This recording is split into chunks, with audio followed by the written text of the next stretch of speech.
This is Josh with 9 Hole Reviews here from MidwayUSA, and today we're taking a look at one of the hottest products on the market. This little guy, the Trijicon RMR HD. Now, if you've been paying attention, you know that this is basically out of stock everywhere, despite being on the market almost 6 months here as of Q1 2024. But as we wait for Trijicon to spin up production to try to meet the massive demand on this item, if you're really itching to get your hands on one of these, we suggest going to Midway, signing up for product arrival notifications. Midway is getting deliveries of these. We know because we did just that and we bought it off the site just like anybody else. We did not have one of these sent out to us. But you got to be quick because a lot of people are looking for these.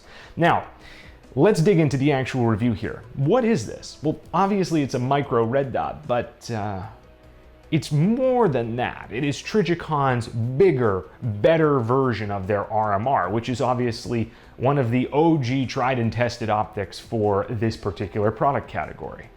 But the RMR and the SRO are both viable options still to this day that have certain feature sets. So what is the feature set of the RMR HD? Is it actually better than the original RMR, the Type 2 RMR?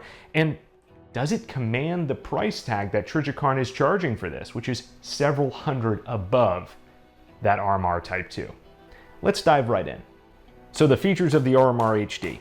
Now when we look at the housings here, the RMR HD does indeed use the original RMR footprint, but as you can see, the body is actually more akin to the body and shape of the raised and slightly offset forward Trijicon SRO. That is, of course, compared to the original lower seated and not offset forward RMR Type 2.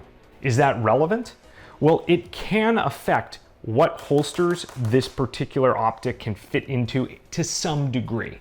In addition, Trijicon suggests to be very cautious that the optic not overlap the breech face here, which as you can see, this does not overlap the breech face, although it is quite close. And that's for reliability concerns so that as the spent casings are ejected, you don't have them hitting the optic and potentially getting pinned back into the action, although that seems extremely unlikely based on what we've seen thus far. When you compare that to how the Type 2 RMR sits, you can see it is far and away much more biased toward the rear and gives you much more clearance near the breech face, as well as when you're going in and out of holsters. As we understand it, this is predominantly to accommodate the top load battery, which is an awesome feature that the original RMR lacked. This means you don't have to take the optic off the gun to change the battery. Now, as you can see, the buttons on the RMR HD are also the entire side panels here.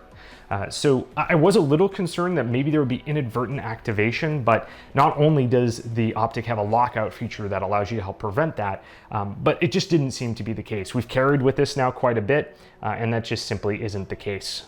We weren't seeing any sort of inadvertent activation, either from a outside the waistband duty holster style setup or inside the waistband in the appendix position. The RMR HD is quite a bit smarter than the old RMR in terms of electronic features. It has various reticles, either a dot and donut style or a simple dot. It has a sensor for auto brightness detect, overrides and lockouts to set manual brightness or to prevent inadvertent button activation, and so on. Again, quite a big step up in this department over its predecessors, but really only catching up in many regards to some of the other microdot competitors on the market in terms of some of these features. Dwelling on the auto brightness a bit here, this actually works quite well. I noticed the benefit the most when doing low light shooting where white light activation normally either washes out the dot completely or the dot has to be set to look like the sun when the white light isn't present. The auto brightness feature here helps mitigate that issue. So let's talk briefly about the size of the window. The HD is advertised as having a larger window than the Type 2 RMR. But why is this relevant? Why do you need a larger window? Because of course, if you're shooting both eyes open, the size of the window theoretically shouldn't really matter. Just like shooting through an Aimpoint T2 with a dot with both eyes open isn't really different than shooting through a, let's say, EOTech EXPS with both eyes open. Although you have more window to look through on the EOTech or on a larger windowed optic like the HD over the RMR, if I'm using a both eyes open technique, theoretically, it shouldn't really slow me down because I'm staring past the optic and onto the target. Now, where that might be a bit different on a handgun style optic than on a rifle optic is on the handgun optics. If you've done shooting with them before, you know in most cases, as you shoot and the gun recoils, the dot leaves your vision. It leaves the window, so to say. And that's just how it works. You can't really prevent that from happening. The larger the window, the later it leaves your vision and the earlier it returns to your vision. Now, let's be very careful here. I'm not suggesting that we're staring at the dot, but we are aware of where the dot is during the recoiling process as we're staring at the target. So being aware of where the dot is for a longer period or duration of time allows me to be a bit faster and or more precise with my shooting than if I'm looking through a small little straw style optic. So let's ask the question then, is the RMR HD window actually materially larger than that on the RMR? And I think the answer here is kind of. You have a little bit more vertical window visibility on the RMR HD than on the original RMR.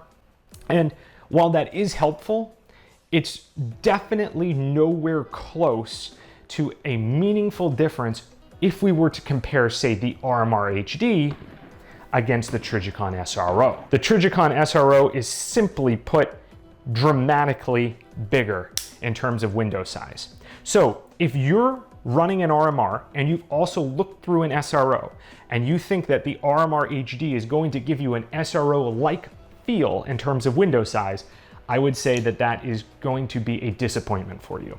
This feels much more like just a slightly larger RMR than it does an SRO. So the bottom line, the Trijicon RMR HD is a feature-rich optic, albeit an expensive one. But if you're already in the Trijicon product catalog looking for options, you're probably already prepared to spend a good bit of money. So given that that's the case, the advancements and improvements in this product over the Type 2 RMR probably make it worth it if you're looking at purchasing one or the other at the time of checkout.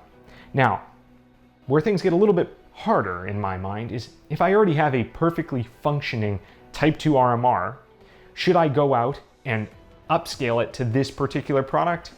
Well, yeah, that's a tougher sell for me. I don't see myself going out and replacing my Type 2 RMRs that I have already configured and set up on firearms with the RMR HD. It would just be that if I could purchase an HD or a Type 2 moving forward, I'd probably opt for the HD. As you're out there making a selection for your next micro dot optic, we hope that this particular video was helpful for you. Until next time, we'll see you on the range.